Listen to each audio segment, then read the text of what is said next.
Bonsoir à tous, bienvenue si vous nous rejoignez dans cette nouvelle édition. Voici les titres de ce 20h.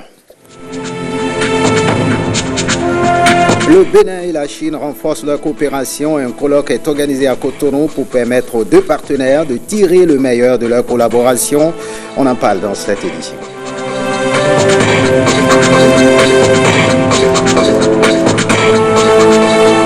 Vers la résolution des conflits entre agriculteurs et éleveurs au Bénin, une rencontre est initiée entre les acteurs du secteur et les préfets des 12 départements du Bénin. À suivre à cet effet le préfet du Zoo dans cette édition. Et puis le choc entre les écureuils du Bénin et les lions de la Teranga à l'occasion des quarts de finale en Égypte tournera en faveur des écureuils. Propos de quelques supporters béninois, vous entendrez les pronostics des fans des écureuils ainsi que ceux des Sénégalais vivant au Bénin. Bienvenue, si vous nous rejoignez, on parle politique. Le parti politique Moël Bénin dynamise ses structures de base des départements du Mono et du Koufo. C'est à travers plusieurs séances de travail conduites par la vice-présidente du parti. Les coordinations communales et d'arrondissement étaient présentes. Gisne Poguet nous en dit plus. Le bureau politique national du parti Moël Bénin au contact des coordinations communales et d'arrondissement. Les démembrements du parti des départements du Mono et du Koufo sont tous présents aux séances de travail. Dogbo Toviklin Aplahwe Klekame Diakotome et Lalo, Grand Popo, Kome Huegwe Bopa Atieme et Lokosa ont tous envoyé leurs représentants. Les différentes séances de travail ont plusieurs objectifs. Le premier but, c'est de remettre nos militants au travail. Parce qu'après les élections législatives, nous sommes reposés et maintenant il faut qu'on se lève pour préparer les communales qui s'annoncent, notre premier anniversaire qui s'annonce également et le conseil du parti qui s'annonce également. Un an d'existence pour le parti Moël Bénin. Les responsables au niveau national font un bilan positif. Nous sommes nés à peine un an. Nous avons rempli les formalités pour devenir un parti normal. Et avec la nouvelle charte, nous avons tout fait pour avoir notre récépissé. Et aujourd'hui, nous sommes un parti complet. Et en dehors de ça, nous avons fait les installations des coordinations communales. Et de même que ce soit au Bénin ou à l'extérieur du pays, comme la France, les États-Unis, nous avons mis encore des coordinations là-bas. Donc en un an, nous avons fait tout ce travail-là. L'idée à présent, c'est de poursuivre les efforts dans le même sens. Nous allons continuer notre marche, nous allons faire notre chemin pour construire notre organisation, l'asseoir sur de très solides bases pour en faire un des partis les plus grands et pourquoi pas le parti le plus grand du pays. Nous en avons la capacité, nous avons les hommes qu'il faut, nous avons les idées qu'il faut, nous avons les intelligences qu'il faut. Nous nous sommes dit, nous n'attendrons pas que les gens viennent à nous, nous irons vers eux pour que tous viennent à Moël Bénin. Le parti entend mettre ses militants en ordre de bataille au plus tôt pour les prochaines élections municipales. Et cette interrogation à présent, quelles sont les opportunités que le Bénin pourrait tirer de sa coopération avec la Chine? La question a mobilisé l'attention des cadres des deux partis ce mardi 9 juillet au Centre culturel chinois. C'est autour de l'initiative de la ceinture et de la route. Plus de précisions dans ce reportage signé Igor Ayoso et Jérôme Mongo. L'initiative de la ceinture et de la route est l'une des retombées du dernier sommet Chine-Afrique. Le Bénin a marqué son adhésion à ce nouveau paradigme chinois de coopération avec 160 pays du monde, dont 40 du continent. C'est une initiative par laquelle la Chine entend contribuer à la communauté planétaire des destins. Pour construire cette communauté de destin, il faut d'abord partager. Partager d'abord, c'est nos rêves. Chaque pays a son rêve de développement. Alors quand on se concentre sur nos consensus, sur les points communs, cet rêve national va devenir une rêve international. Parce que nous savons tous que l'union fait la force, mais pour faire union, il faut des efforts. Alors cette union c'est pas seulement pour s'asseoir et se discuter, c'est pour collaborer, c'est pour réaliser le développement économique et social de chaque pays, parce que chaque pays a sa spécialité, a ses avantages, mais aussi a ses points faibles.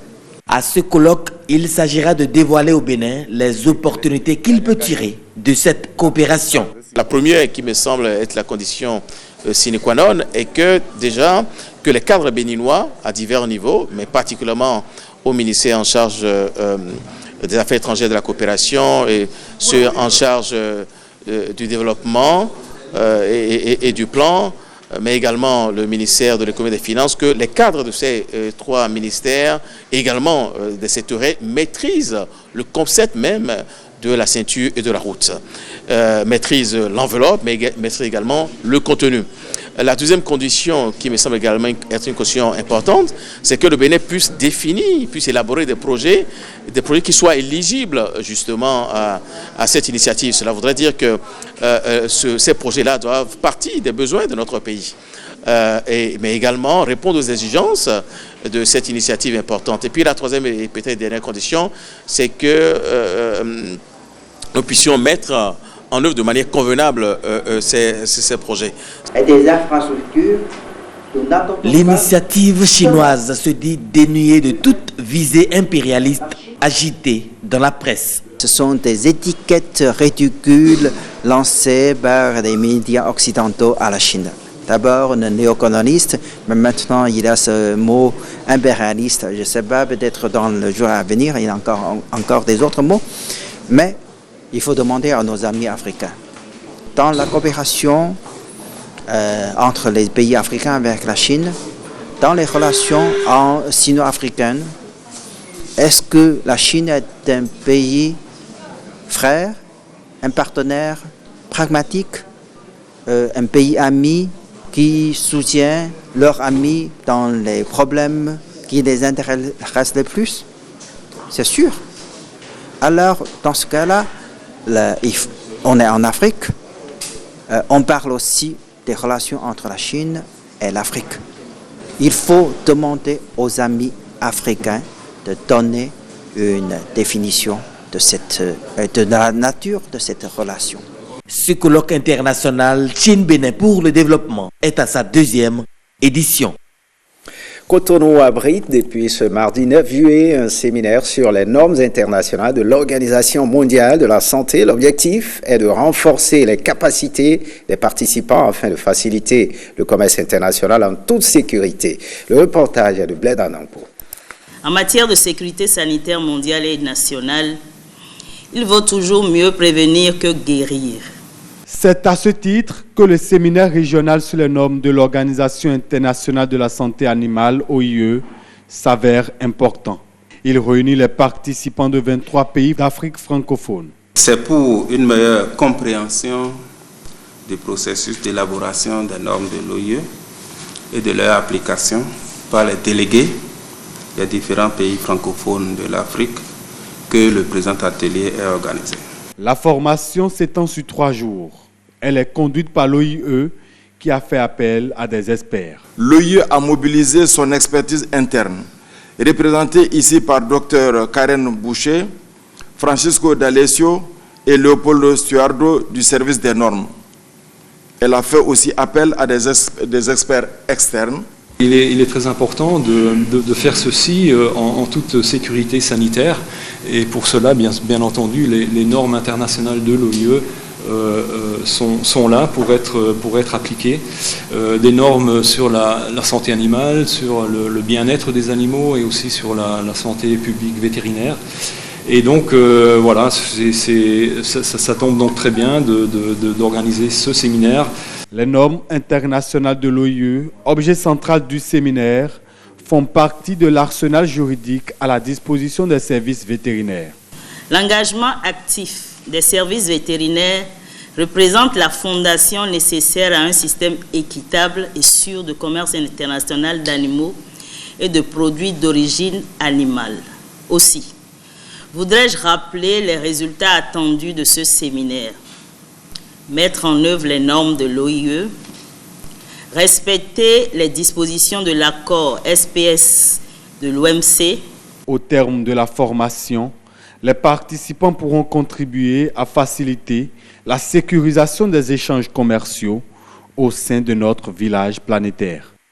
On parle zone de libre-échange. Le 33e sommet de l'Union africaine à Niamey, au Niger, a été l'occasion pour le Bénin d'adhérer à la zone de libre-échange continentale à laquelle le sommet était consacré. Mais que comprendre par zone de libre-échange? Quel avantage et quel risque pour les États partis? Questions et réponses dans ce sujet de James William Wagidi. ZLEC, zone de libre-échange continentale. 54 États d'Afrique. 1,2 milliard de consommateurs potentiels. Un volume d'échange de 5 milliards de dollars à l'horizon 2022. Mais l'institution que viennent de mettre en place les chefs d'État et de gouvernement d'Afrique n'est pas encore un marché commun. Quand plusieurs pays se mettent en partenariat pour libéraliser le commerce, il y a plusieurs étapes. Donc la zone de libre-échange, c'est l'une des premières étapes. On parle de zone de libre-échange quand un certain nombre de pays se mettent ensemble et décident de libéraliser le commerce au sein de cette zone qu'ils constituent. C'est une zone continentale où les pays membres facilitent la libre circulation des biens, des services et des personnes en l'absence de barrières tarifaires et non tarifaires. Les États membres comptent bien tirer le meilleur parti de leur appartenance à cette zone qui concrétise pour la première fois au niveau continental le rêve d'intégration de ceux qu'on appelle les pères fondateurs de l'unité africaine. Les populations ont la facilité d'aller dans les autres pays et de travailler sans grande difficulté. Lorsque j'ai un marché, une zone de libre-échange plus grande, je peux atteindre, disons, un niveau de vente beaucoup plus élevé. Donc je fais ce qu'on appelle les économies d'échelle. Toutefois, adhérer à une zone de libre-échange n'est pas sans risque pour l'économie des États partis. La réticence du Nigeria et du Bénin jusqu'au dernier moment ne manque en effet pas de justificatif. Il n'y a pas d'avantage sans risque. Généralement, les risques sont plus élevés pour les pays pauvres ou les pays qui ont un revenu essentiellement fiscal. Le risque pour les petits pays ou les pays de taille plus petite, le risque c'est de voir les grands pays venir étouffer des pans de leur structure de production parce qu'ils sont moins compétitifs que les pays de grande taille. Minimiser ces risques est tout à fait possible. Mais pour y arriver, des décisions politiques doivent encore être prises. Lorsqu'on veut libéraliser l'économie au niveau d'une zone, c'est de faire le combat de la compétitivité, c'est-à-dire essayer de mettre à niveau les entreprises, de les rendre beaucoup plus compétitives. Ensuite, elle va travailler à diversifier ses sources de revenus, sur le soutien financier des producteurs locaux, sur l'accompagnement des initiatives de base, des entrepreneurs, de l'innovation, de l'entrepreneuriat. Si nous soutenons ces choses, le Bénin va gagner beaucoup parce que, à côté du Nigeria, nous représentons une grande nation. La ZLEC n'est que la première étape du long processus d'intégration africaine entamé le 25 mai 1963 avec la naissance de l'Organisation de l'Unité africaine. Le dessein des pères fondateurs ne sera accompli qu'avec à terme l'instauration de l'État panafricain. Mais comme dit l'adage, il n'y a que le premier pas qui coûte. Voyons à présent cette réunion des acteurs de la santé de la CEDEAO. Le Bénin accueille à partir de demain 10 juillet la rencontre internationale des acteurs de la santé de l'espace CEDEAO. En prélude à ce rendez-vous de 4 jours, le président de la plateforme du secteur sanitaire privé, le coordinateur du Bénin International Medical Salon, le représentant des partenaires techniques et financiers ainsi que le représentant de la Direction nationale de la santé publique étaient dans les locaux de la télévision nationale. L'objectif de ce déplacement est de donner des précisions sur la rencontre. Ils sont au micro de Jean-Claude James. On les suit. Une activité comportant 4 éléments principaux. Le premier étant la réunion de toutes les plateformes du secteur sanitaire privé de la CEDEAO et de la fédération qui les réunit, qui vont tenir donc une assemblée générale. Deuxièmement, un salon d'exposition de matériel médical et d'équipement. Troisièmement, une formation sur le syndrome d'apnée du sommeil. Et enfin, le symposium qui va être une activité scientifique avec comme thème principal le secteur privé accélère la réalisation de la couverture sanitaire universelle pour le développement de l'Afrique.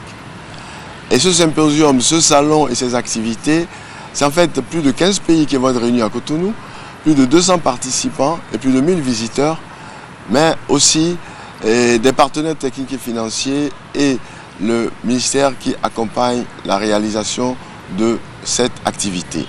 Un élément phare et innovant sera la mise en place d'un système de destruction des déchets biomédicaux produits dans les différentes formations sanitaires. Cela se déroule sous le regard du ministre de la Santé. Et cette rencontre permettra d'identifier des stratégies pérennes pour l'autonomisation des plateformes de la sous-région. Cela traite du partenariat public-privé et qui est une des orientations stratégiques du plan de développement sanitaire du ministère de la Santé. Et il s'agira pour chacun de venir s'imprégner des réalités, des nouvelles technologies, qu'est-ce qu'il faut en tirer et pour pouvoir développer aussi sa plateforme, quel que soit le pays dans lequel on se retrouve. Il est important aussi que des étudiants, des chercheurs puissent arriver aussi. Et il faut aussi souligner qu'il s'agit d'une opportunité d'affaires. Il est impératif que les conflits entre agriculteurs et éleveurs cèdent place à une coexistence pacifique. Le gouvernement y travaille et tout récemment encore, le sujet a occupé une place de choix dans les échanges entre les préfets du Bénin réunis en conférence à Abomey. Quelques jours après la rencontre, le préfet du Zou revient sur la question, sur des propos recueillis par Bertin Adimi et Giscard Povy. Nous avons ce problème-là de façon générale dans tous les départements. Le problème d'éleveurs et d'agriculteurs, et ça s'accentue pendant la saison sèche où les éleveurs transfrontaliers viennent s'ajouter à ceux nationaux pour trouver donc d'endroits pour leurs bêtes afin de leur permettre de se nourrir et de s'abreuver. C'est tout le problème ça. Au niveau de ces endroits-là, les gens pratiquent même l'agriculture de contre-saison, ce que nous appelons l'agriculture de contre-saison. Vous allez dans les régions comme Wenhi et Sagovi dans San-Hernando, les gens labourent en pleine saison sèche parce que la terre est toujours humide, étant donné que pendant la saison pluvieuse, vous ne pouvez pas travailler la terre parce qu'il y a les inondations. Et donc, c'est pendant cette période que les éleveurs viennent et c'est ça qui est à la base souvent des altercations. Le gouvernement a réglé en partie le problème en ordonnant à ce que on trouve, enfin, ceux qui viennent de l'étranger, eux, on les oriente vers une partie précise du territoire national pour qu'on limite un peu le conflit au niveau des territoires où il y a pas suffisamment d'espace. Voilà ce qu'on a trouvé. Mais on a compris que le problème évolue toujours. Donc le gouvernement a une vision par rapport à ça. Vous allez voir ce qui va se passer très prochainement, les décisions qui vont être prises par rapport à ça. Si l'éleveur qui est en train de faire pâturage, il ne sait pas bien conduire ces animaux qui vont dans le champ de quelqu'un, si ça a un problème, il doit porter garant pour réparer le préjudice que l'agriculteur a subi. En tout cas, c'est comme ça que nous réglons le problème actuellement. Les institutions sont là pour nous. La police républicaine est là. Les élus locaux et communaux sont là. Tout ce monde-là est là pour nous aider à trouver des solutions à nos problèmes. Alors, donc, c'est un problème. Allons vers ceux-là. Nous allons engager la procédure qu'il faut, interpeller l'éleveur au besoin pour qu'il puisse répondre des actes causés par les choses dont il a la garde, c'est-à-dire les animaux. Autre actualité ce soir, le projet de reconstitution d'acte de naissance démarré depuis le 2 juillet dernier au Bénin se déroule sans grande difficulté à Abomey et à Boycon. Ce constat, Bertin Adimi et Giscard Povy l'ont fait pour vous regarder. Nous sommes dans l'enceinte de l'arrondissement de Vidolé à Abomey. Ici, le PRAN, projet de reconstitution d'acte de naissance sans souche, est en cours. Pour cette phase de recensement, l'agent mobilisé reçoit en moyenne 100 personnes par jour. Pour faire la carte d'identité nationale, ça me cause beaucoup de problèmes. Et c'est pour ça que quand j'ai appris la nouvelle, je suis vite venue pour pouvoir me libérer de ça. Comme elle, Mathilde Baïmen s'est aussi rendue à l'arrondissement de Vidolé. Malheureusement, elle n'a pu enrôler 2 de ses frères absents du territoire national lors de l'opération du RAVIP. Ils sont revenus au pays, mais on veut faire carte d'identité civile là, on n'a pas trouvé de souche. Le registre était déchiré, complètement foutu. Les intempéries ont eu raison des 2 frères Adam Baïmé, dont les souches d'actes de naissance existaient pourtant. À ce genre de problèmes s'ajoutent bien d'autres à Abomey. Il y a certaines personnes qui viennent avec, comment dit-on, sur leur quittance RAVIP, il y a le nom, tout et tout normalement, mais le code est détérioré. D'autres viennent, c'est déchiré, ou bien c'est coupé, ou bien c'est brûlé. Ayant le nom, leur nom et la date de naissance, tout ça là, ils croient que c'est encore totalement valide, quoi. Maintenant, quand on met ça pour scanner, la machine refuse. En dehors de cet aspect, je crois que tout va pour le mieux. Après une semaine de démarrage de l'opération, tout se déroule tant bien que mal. La première journée, l'effectif était vraiment pléthorique. La deuxième journée, mais à partir de la troisième journée, ça diminuait considérablement. Pour cette matinée de lundi, j'ai déjà eu une centaine. À Boycon, les citoyens se font bien enrôler dans le cadre du projet de reconstitution d'actes de naissance sans souche. Seulement, il se pose un problème qu'il faille vite régler. D'autres pensent que c'est RAVIP, nous voulons reprendre. D'autres pensent que c'est acte de naissance que nous voulons leur faire. D'autres nous disent carrément que oui, ils savent que c'est pour ceux qui n'ont pas de souche, mais qu'ils ont appris qu'ils vont prendre la souche en même temps. En attendant qu'une solution soit trouvée à cette préoccupation, le préfet du Zou invite les indécis à faire le geste utile. Je voudrais inviter ceux qui restent, qui n'ont pas cru devoir encore sortir pour régler ce problème crucial qu'ils ont, de sortir pour venir faire cette formalité afin qu'ils ne subissent plus des tracasseries lors des formalités pour faire les pièces d'identité, notamment la carte d'identité civile et les passeports. Avec l'opération en cours, lentement mais sûrement, le pari de la dématérialisation de l'état civil est en passe d'être gagné au Bénin. On parle sport, Coupe d'Afrique des Nations à la CAN, le quart de finale Bénin-Sénégal fait office de derby ouest-africain, un derby qui emballe les supporters des 2 parties au point d'inspirer ceux parmi eux qui se découvrent la fièvre artistique. Suivez ici un extrait d'un slam dit par un citoyen béninois pour encourager les écureuils face aux lions. On le suit. Allez les écureuils, pour une victoire pareille, vous méritez toutes nos félicitations. Vaillant, vous l'avez été dans toutes vos actions. Toutes nos félicitations. Pilier bien bâti, vous l'avez été au service de la patrie, au pays des pyramides. Toutes nos félicitations. Armés de courage et de bravoure, vous avez su vous imposer aux éperviers du Togo, se qualifiant ainsi pour la Coupe d'Afrique des Nations. Toutes nos félicitations. À la CAN, votre détermination a porté ses fruits devant la Black Star du Ghana. Allez les gars. 2 buts partout, 1 point acquis. Vous avez su révéler vos talents. Allez les vaillants. Devant la Guinée-Bissau, vous avez su vous imposer, imposant ainsi les fondements de votre qualification. Le nul avec un peu d'hésitation. Toutes nos félicitations. Vous avez su dompter les lions indomptables par le nul historique qui fait de vous le meilleur 3e de votre poule. Allez jouer la boule pour revenir avec la coupe. Qualifié pour la 8e de finale, vous êtes allé jusqu'au bout devant les lions de l'Atlas. 1 but partout avec une victoire au bout des tirs au but. Salut les élus de la patrie. Tout le peuple béninois est derrière vous. Vous avez tenu à l'échec 2 lions. Le 3e ne va pas vous échapper. Foncez les gars devant les lions de la Teranga et nous aurons la victoire. Vaincre sans péril, c'est triompher sans gloire. Allez les gars, allez braves combattants, allez dans la victoire pour plus de gloire et de joie. Vive le 11 national, vive les écureuils, vive le Bénin. On reste avec les écureuils pour voir ce rêve nourri pour les poulets de Mucel du Sué. À Cotonou, ils sont nombreux, ces artisans qui rêvent grand pour les écureuils à la Coupe d'Afrique des Nations. Si certains souhaitent voir le Bénin remporter le trophée de la CAN 2019, d'autres encouragent le gardien Saturnin Alagbé et ses coéquipiers à donner le meilleur d'eux-mêmes. Regardez. avec ce joueur qui s'élance, là, Mama, qui frappe, c'est dedans, c'est dedans. Une première dans l'histoire du football béninois.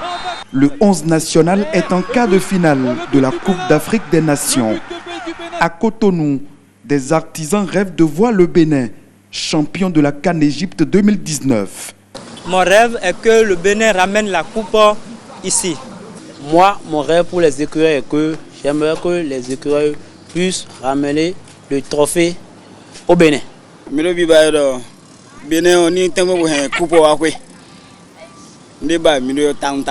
Ce que j'attends d'eux, c'est d'aller jusqu'en finale, si possible remporter la coupe, ramener la coupe au Bénin cette fois-ci, en 2019. Mon rêve pour les écureuils, c'est que cette année 2019, qu'ils nous ramènent la coupe. C'est mon rêve, ça. Mon rêve pour les écureuils, c'est de remporter la coupe CAN 2019. Surclasser les équipes favorites encore en lice pour décrocher le titre de l'équipe championne d'Afrique 2019. L'exploit est bien possible. Les artisans misent sur le génie des écureuils face aux lions de la Teranga.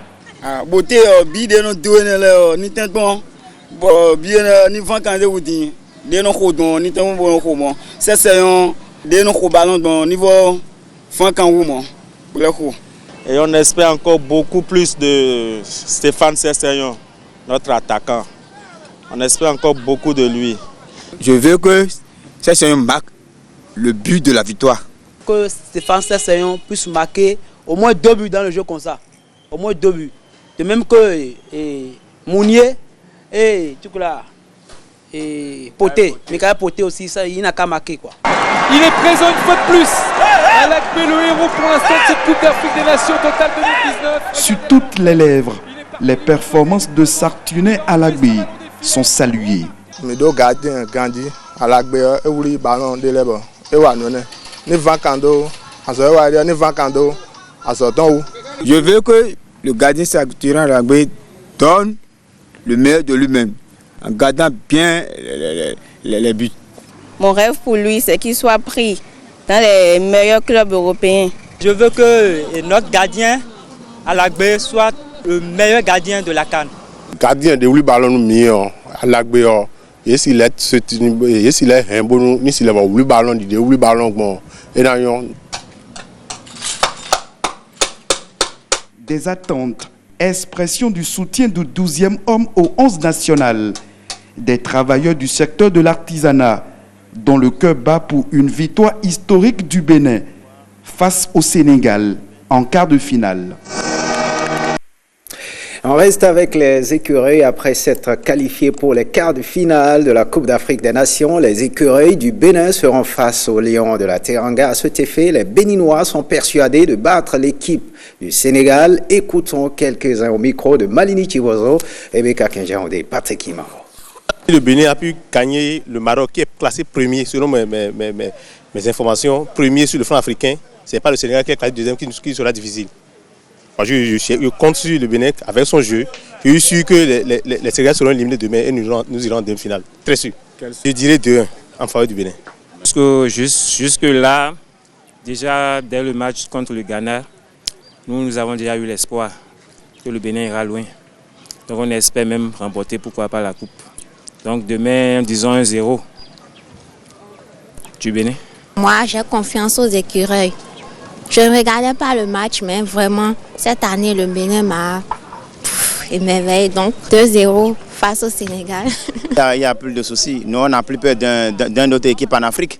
On a joué avec beaucoup d'équipes en Afrique, le Maroc, l'Algérie, le Togo, et le Ghana et le Cameroun. S'il s'agit du Sénégal, nous, on n'a pas peur de l'équipe sénégalaise. S'il veut jouer ballon, on n'a qu'à venir, on n'a qu'à jouer. On n'a plus peur de cette équipe maintenant. Nous avons une base défensive très solide. Si on arrive à marquer, ça veut dire qu'ils n'ont pas la chance d'égaliser. Mais s'ils arrivent à égaliser, ça veut dire qu'on ira au tir au but. Ça veut dire qu'on va faire 1-0 en faveur du Bénin. Le Bénin est déjà en finale. Hein? Attends, il faut voir. Les écureuils savent comment on mange les lions. Voilà donc l'espoir des Béninois. Du côté des Sénégalais, la victoire se prépare également. Les Sénégalais résidant au Bénin restent confiants. Vous les entendrez dans nos prochains journaux. Faites ce journal. Merci de l'avoir suivi. Retrouvez Jérôme Mongbo à 23h30 pour l'édition du soir. Bonne suite des programmes sur l'ORTB. Face à vous.